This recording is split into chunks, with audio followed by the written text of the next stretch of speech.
My name is Tyler Fornes, and I am one of the co-hosts of the Good, the Bad, and the Hungy AEW podcast here on the Voice of Wrestling Podcasting Network. We take a broad scope approach to the world of All Elite Wrestling and the entire universe of Tony Khan.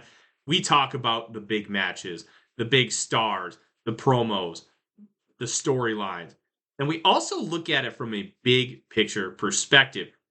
How are things going to change over the course of the next 10 years with AEW still in the picture? How are companies like WWE going to adapt and adjust to AEW? Are they going to be a similar way like they did with WCW in the late 1990s? Will there be a counterpunch? We talk about all of that and more on The Good, the Bad, and the Hungy every week on the Voice of Wrestling Network. This podcast is a member of the Voices of Wrestling Podcasting Network. Visit voicesofwrestling.com to hear the rest of our great podcasts, as well as show reviews, columns, opinions, and updates across the world of wrestling.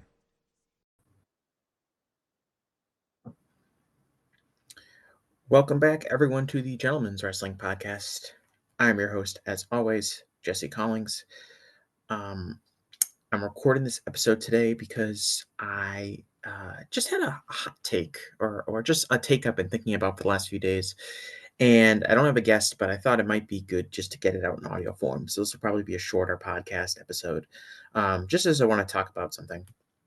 And obviously, the title of the episode is a hot take about Bryan Danielson. And my hot take about Bryan Danielson is that over the last 6 months or so, Bryan Danielson has been really selfish, and that he has been a selfish professional wrestler.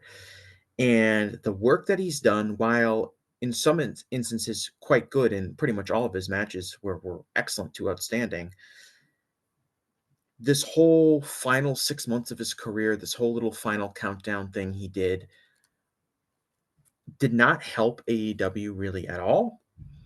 And when I'm reflecting on it, when I'm looking back on it, I think a lot of the stuff that he did didn't work in the way that it was intended to work for.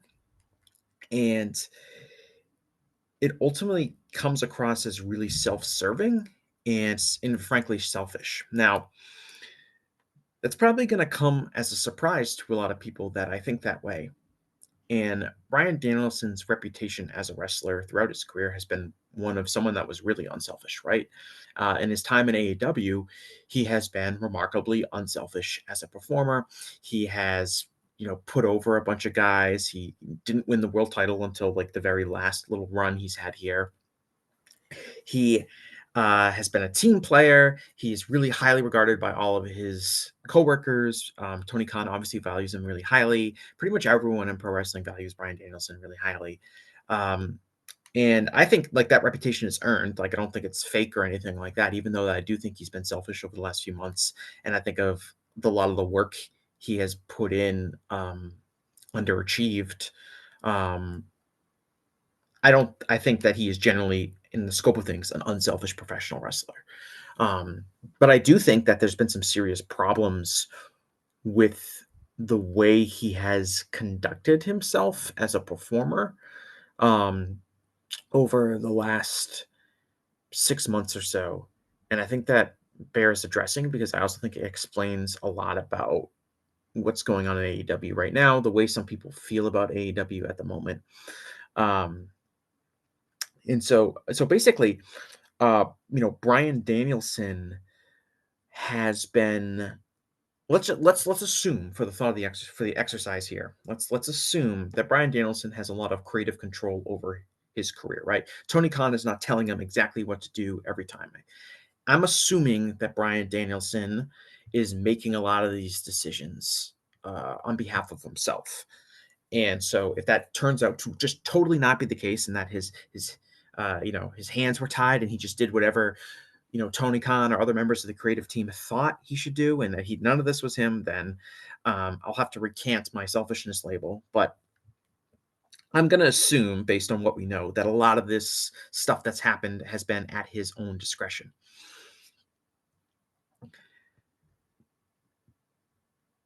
I think that one of the major issues with Bryan Danielson has been he's wanted to have his cake and eat it too over these last 6 months.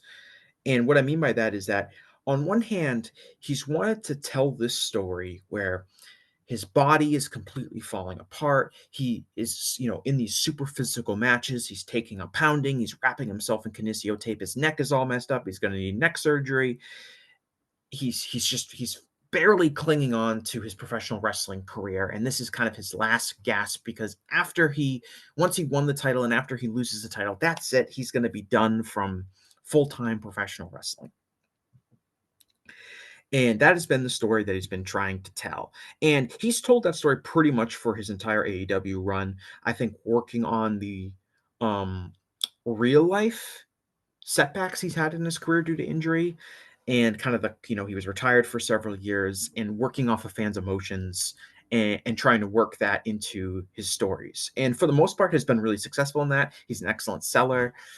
He's a really good baby face in that role. So the idea that, he, as an individual performer, he's quite good at this. He's good at selling his neck. He's good at coming out and acting like he's injured. He's good at playing on fans' emotions. All of that stuff is really good. The issue is he wants to tell that story, but at the same time, over the last several months, he has been trying to speed run in all of these big wrestling matches into this small window that he has given himself to kind of close out his quote full-time wrestling career. And it's contrasted with the idea that his body is falling apart.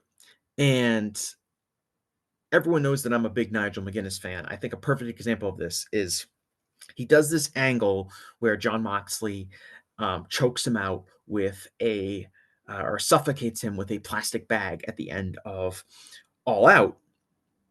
And the idea was he's off TV, he's off screen for a few weeks, selling that his career might be over. We don't know what shape he's in. He was, he lost oxygen. He was, carted out of the building, like on a gurney, not moving, and all this kind of stuff like that. So the idea is that he was near death. So he's doing this feud with Nigel. So Nigel McGuinness is also doing this feud where he is calling out Bryan Danielson. He wants a title shot with Bryan Danielson. The whole thing was messed up because, remember, creatively, Darby Allin was supposed to wrestle Bryan Danielson at Grand Slam. Then it was kind of said that, Bryan Danielson might not be ready at Grand Slam. So why don't you, Jon Moxley, why don't you, Darby's going to put a shot on the line against Jon Moxley because Danielson presumably is not going to be at Grand Slam. Then, like later in that episode, it turns out Danielson might be at Grand Slam because Nigel's calling him out. The whole thing was messed up, and I don't know how much of that is like Tony's creative being scattered, or how much of it is Danielson wanting to sell the injury but also come back and wrestle, because that would seem to be in line with what I feel like has happened over the last 6 months for Bryan Danielson. And so I'm not really sure which is the reality there, but that's kind of here nor there. But so Nigel has a couple weeks where he is doing this build for his match against Bryan Danielson at Grand Slam. And it's a one-man build. Bryan Danielson is nowhere to be seen. Bryan Danielson is not on screen. He's not cutting any promos. He's not there via satellite. There's no pre-tapes. There's really nothing. So Nigel is kind of having to carry this whole feud by himself. He's coming out, he's cutting promos, he's talking about his career, he's talking about Bryan Danielson. And for people like me, Nigel has immense credibility because I've seen his ROH run. I'm a huge fan of him. I am very keenly aware of the rivalry between him and Bryan Danielson. He, of course, has been teasing it a lot on commentary over the last year and a half that he's been around AEW. And so, like, I understand that part of it, but I really think the feud in general was hurt by the fact that Bryan Danielson was never around to get in the ring, to cut a promo, to go face to face with Nigel McGuinness and talk to, their rivalry from his perspective. And I think that would have given Nigel a lot more credibility to have that face to face and to hear those words coming out of Danielson's mouth. Because if you don't know all that Ring of Honor history, it's like, why should you be excited about Nigel McGuinness calling out Bryan Danielson if you've maybe never seen him wrestle, don't really know, how good those matches were, don't really know what he meant to Bryan Danielson's career necessarily? It would have been so much more impactful Bryan Danielson was there to give a lot of extra credibility to Nigel when he's coming out and cutting these promos. But Bryan Danielson was nowhere to be seen. He was selling his injuries, right? He had been suffocated at All In. And there was this whole idea that we don't even know if he's going to show up at Grand Slam. So, of what happens at Grand Slam, Bryan Danielson shows up and he's fucking fine. He sold a little bit, but the announcers are talking about we don't know what kind of shape he's in, but he goes out there and he wrestles and he's having his one of his final dream matches, which is this rematch against Nigel, and he has a really good match and he's totally fine, right? He was suffocated by this bag, but we didn't know what his physical state was. There was no update on him, but he's fine. Next week, he wrestles like a 35-minute world title match against Kazuchika Okada. Again, he's fine. So on one end, Danielson is trying to sell all these injuries to try to put over, the Moxley heel group and all that. But on the other end, he's fine because he's wrestling all these big matches and he's winning these matches and he's showing grit and heart and determination and all this kind of stuff. And I think that it was not for the best. He should have picked one direction or the other. I think the Nigel feud in match was, while I enjoyed the match, I think it would have been a lot better, and that feud would have been a lot better if Danielson was around to participate in it instead of just showing up and beating him on the day of Grand Slam. And he wrestled the Okada match. Again, the Okada match is a really good match. It had a bad finish, but I thought it was really good. I know some people maybe were disappointed in it overall, but I thought it was a good match. Like, this isn't an issue with him in the ring. But at the same time, he was supposed to be suffocated with a bag a few weeks earlier. And then all of a sudden he's wrestling Nigel McGuinness. And the next week he's wrestling, an elite wrestler in a 35-minute world title match. So what are you doing here? You selling it or are you fine? Because I don't think he did a good job with that at all. For as good of a professional wrestler as he is, I don't think that was the correct decision. And again, I'm operating on the behalf that a lot of this is coming from Danielson's own creative vision of how he wanted to wrap up his full-time career. We can actually go back a little bit further to find a very similar example. Remember when Will Ospreay wrestled Bryan Danielson? That was at, I believe, Dynasty. And so they do that match, right? And it ends, great match, one of the best matches in AEW history. And it ends when Will Ospreay hits the Tiger Driver 91 on Bryan Danielson, and they do this huge kind of like, oh my God, Bryan Danielson is dead. He dropped him right on his neck. He's getting, he pinned him, and then he's getting stretchered out. And, we don't know if Bryan Danielson's career is going to be over. Will Ospreay is doing this whole angle where he can't, do the Tiger Driver anymore because he doesn't know what kind of damage it's going to cause. Look what he did to Bryan Danielson.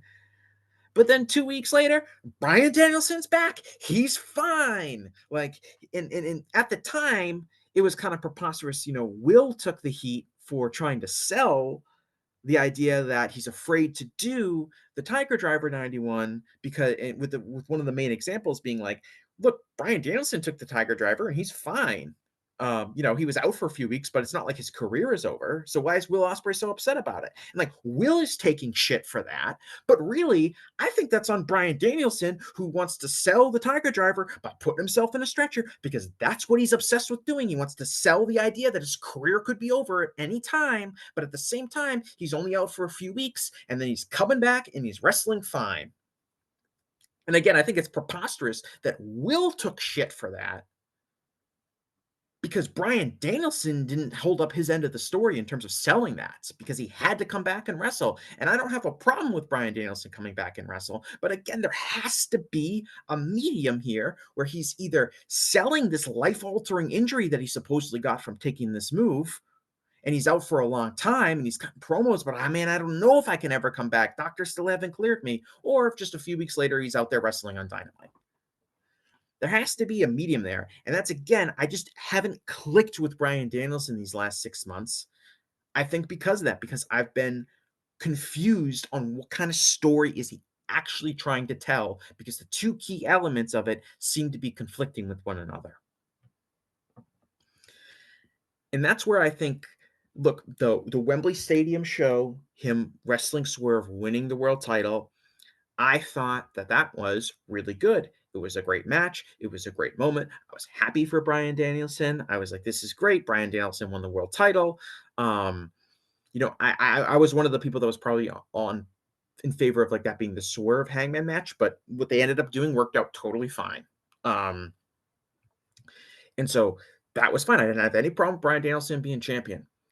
But then we shifted into, and he put his career on the line, which I thought was a good angle in terms of just getting extra interest. It kind of, I think, telegraphed the finish to me, but at the same time, I thought it was really effective in making everything more emotional and making that match as good as it was the real stakes that Bryan Danielson put on the line. But then after that, I felt like we really disintegrated, like I mentioned with the Nigel match, and to this thing where Bryan Danielson, every time he put the title on the line, he was putting his career on the line. Well, he wasn't really putting his career on the line. He was putting his full-time career on the line. Although sometimes he said, "My career is on the line," when he was talking about how he was going to step down from pro wrestling after he lost the title. So it became this kind of awkward game where it was unclear, and it's still unclear of, is Bryan Danielson really retired? I don't think he is. I think he's done with a full-time schedule. But what does that mean? Is he going to come back in a few weeks? Is he going to come back in a few months? Is he going to come back next year? What is actually the stakes here? That okay, so Bryan Danielson, he's probably not going to wrestle like 50 matches a year now, but is he going to wrestle 5, 10, 3, 1, 20? Who knows? We don't know that. Those stakes were not made clear to us. And again, I feel like this is a you want to have your cake and eat it too kind of moment where Bryan Danielson wants the drama of putting his career on the line, but he doesn't actually put his career on the line. He knows that he's not actually going to be able to put his career on the line because he's never going to actually retire. Yet we're forced to live in this world where we have to interpret this drama as if, oh my God, Bryan Danielson is going to retire if he loses his match. But no, he's not. He can't even put that properly on the line. So we have this guy who is like maybe going to retire if he loses the title. So we have this match against Moxley at Wrestle Dream. And again, I thought the match was pretty good. I'm probably on the lower end than most people, but it was still a very good match. I don't rate matches by stars anymore, but I would say it's probably around a 4-star match. I know some people thought it was like the match of the year and things like that, which is understandable. Like I said, I thought it was pretty good, but I'm probably on the lower end of that. But the issue that I have with it is that I thought the match was good, but the crowd was into Danielson, but they weren't really understanding like what was on the line. Like, okay, Moxley beat Danielson, he won the title. Okay, Danielson's career is over? Question mark. Nobody really knows because again, there's so much ambiguity about what was actually on the line here, like, and how much are we going to see Bryan Danielson in the future? It wouldn't surprise me at all if like Bryan Danielson has a match between now and the end of the year. Like, I don't think he's gone for like a super long time because what I've been told by Bryan Danielson's actions is that he pretty much wants to keep wrestling and he's not going to sit on the sidelines forever to sell this thing. If he's physically healthy and capable of wrestling, he's probably going to wrestle again, probably pretty soon, probably sooner than a lot of people think, because the story that he's been telling us this year is that he doesn't sell these things for that long. He's going to come back and he's going to be fine, even though Bryan Danielson, Wheeler Yuta choked him out and suffocated him with the bag again. What did that teach us? Well, the bag only keeps Bryan Danielson out for like a couple weeks. He's going to come back and he's going to be fine. That's the story that we've been told by AEW so far. And that's what's probably going to happen to Bryan Danielson. I don't think he's gone for a super long period of time. Why would I? So that's why I have had a hard time with this Bryan Danielson run. It's probably why I didn't like the match that much when, I shouldn't say not that much, but the ending of that match felt so flat to me. I wrote about it earlier this week for voicesofwrestling.com. Moxley puts him in a chokehold and the referee calls for the bell and that's it. Bryan Danielson's career is over. The crowd is kind of shocked. They're not really sure what to do or say. I thought it came across to me like they didn't know how to react because they're really uncertain about what this actually means to Bryan Danielson. I know other people have said that they think it was just the crowd was so shocked because they didn't expect him to lose, and then they saw this heat-heavy angle closing off the pay-per-view. I can't get there with that thought. I think it has more personally to do with the idea that Bryan Danielson, like, we don't know where we're going to see him in the future, so we don't really know if his career is going to be over or not. And so that's where I'm having a hard time with him over these past 6 months, and I think it's kind of become ridiculous when people talk about Bryan Danielson like, "Oh, he didn't wanna be the world champion. Oh, like, Tony had to, like, drag him kicking and screaming to be the world champion," and maybe there's some truth to that. Maybe he didn't want the world title, but what I do know is over these past 6 months, Bryan Danielson has been responsible for some of the biggest logic gaps in AEW, that he has controlled the world title and main event scene for the last few months. The fans seem kind of confused about what's going on with him and whether or not he's going to show up to certain shows or what condition he's going to be in, but then he's fine. It's doing these really heat heavy beatdown angles, but then kind of undoing them by just coming back and being fine a few weeks later. It's all been kind of confusing, and AEW has a lot more issues that probably contribute to what we're seeing, declining ratings, declining attendance like that. But I don't think this has helped. I don't think that the inconsistencies in this Bryan Danielson run over the last 6 months have helped AEW business, especially because he's been at the top of the card. I think he probably helped, the Wembley Stadium show because he really put his career on the line and people bought that as a gimmick. But outside of that, I don't really think that there's been a huge amount of interest in this, with him doing this. I know the I think it was the 5th year anniversary episode of Dynamite, which had the Okada versus Danielson match, did not do very well in terms of ratings. I think that was a really disappointing number. I think Grand Slam did okay, but um, it is part of that because the fans didn't really buy that Bryan Danielson was going to put his career on the line, or Bryan Danielson was going to have a really retire at the end of this episode of Dynamite if he lost to Kazuchika Okada. I don't think so. So that's part of it. And I think it's, Moxley is getting this group off the ground where he's supposed to be like, probably like, he's kind of presented as like the most evil group that we've ever seen in AEW. And they're running roughshod over everybody. And they ended Bryan Danielson's career and he got the world title. By the way, John Moxley, was shooting down creative ideas, wanted out of his contract, didn't want to come to work. And then there's a pitch for, hey, what if we put the world title on you and you get to beat up everyone and be the top villain in the company? And all of a sudden, oh yeah, I'm ready to come back to work. I like this creative idea, Tony. Here I come.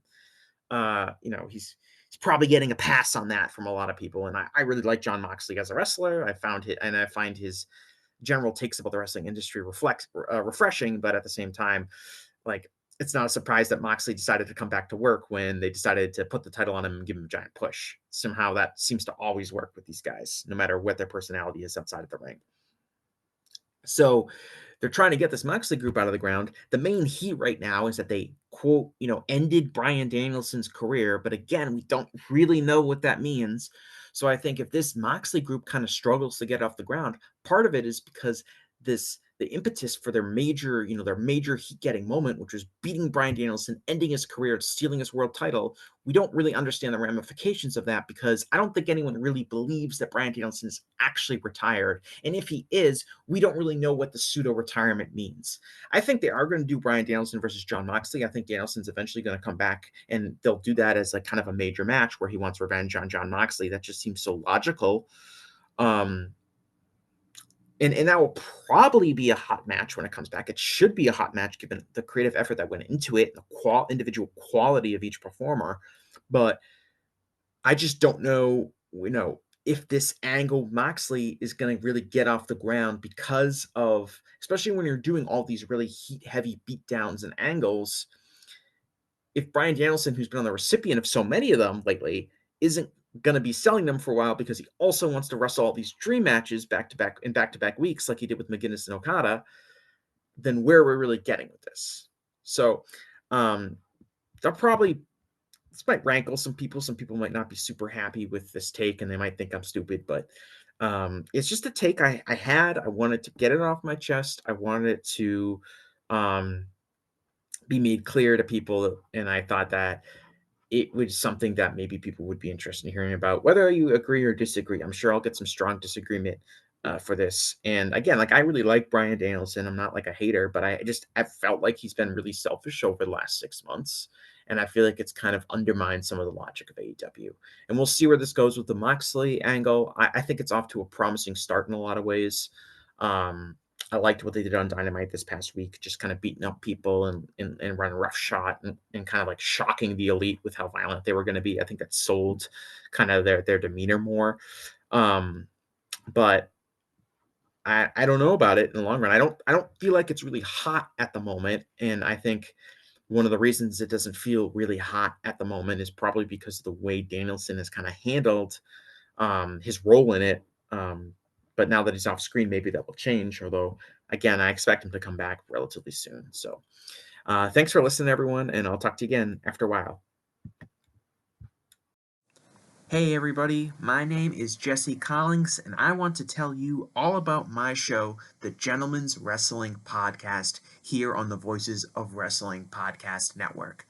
On the Gentleman's Wrestling Podcast, we do a thorough analysis on the biggest issues and trends within the pro wrestling industry.